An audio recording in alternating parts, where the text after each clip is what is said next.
Shalom saudara-saudari yang terkasih dalam Tuhan, selamat datang di channel Gembala Kristus. Sebelumnya jangan lupa share video ini, dan bagi yang belum jangan lupa subscribe Gembala Kristus. Terima kasih. Shalom sahabat Gembala Kristus. Kata santet sangat tidak asing lagi dan sering kita dengar. Kita sering mendengarkan kisah atau cerita tentang santet dari keluarga, teman, ataupun dari tetangga.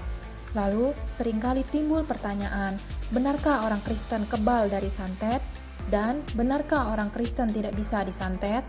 Pertama-tama kita akan membahas, benarkah orang Kristen tidak bisa disantet? Jawabannya adalah, ada yang menjawab bisa dan ada yang menjawab tidak bisa, sehingga hal tersebut menimbulkan pro dan kontra. Berikut penjelasannya. 1 Yohanes 4 ayat 4 yaitu, kamu berasal dari Allah, anak-anakku, dan kamu telah mengalahkan nabi-nabi palsu itu, sebab roh yang ada di dalam kamu lebih besar daripada roh yang ada di dalam dunia.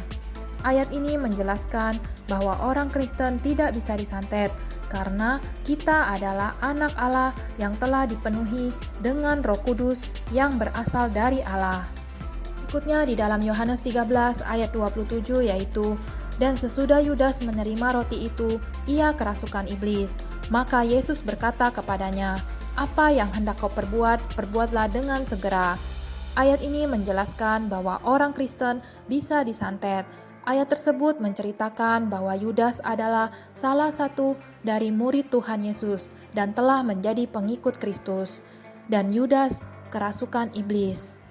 Yang perlu ditegaskan ketika kita memutuskan menjadi pengikut Kristus bukan hanya statusnya saja, tetapi harus dibuktikan dengan iman dan pola hidup yang benar di dalam Tuhan, atau hidup dalam kebenaran firman Tuhan.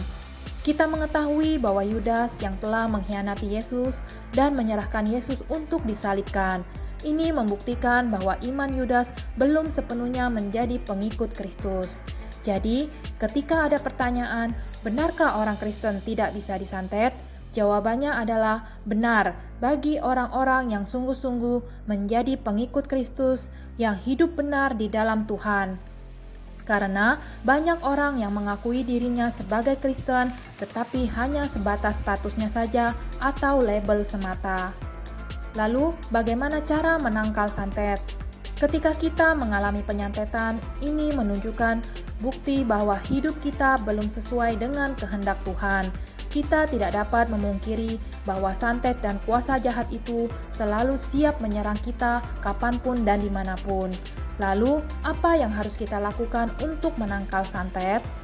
Yohanes 15 ayat 7-8 yaitu, jikalau kamu tinggal di dalam aku dan firmanku tinggal di dalam kamu, mintalah apa saja yang kamu kehendaki dan kamu akan menerimanya.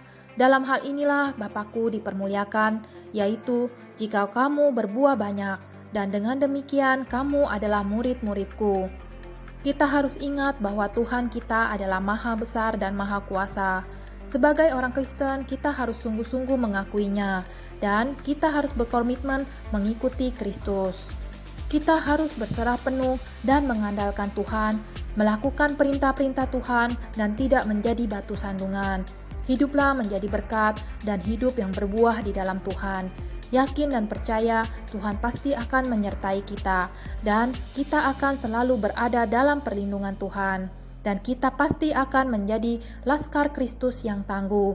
Tuhan Yesus memberkati. Amin. Terima kasih sahabat Gembala Kristus telah menonton video ini. Sampai jumpa di video-video berikutnya. Tuhan Yesus memberkati.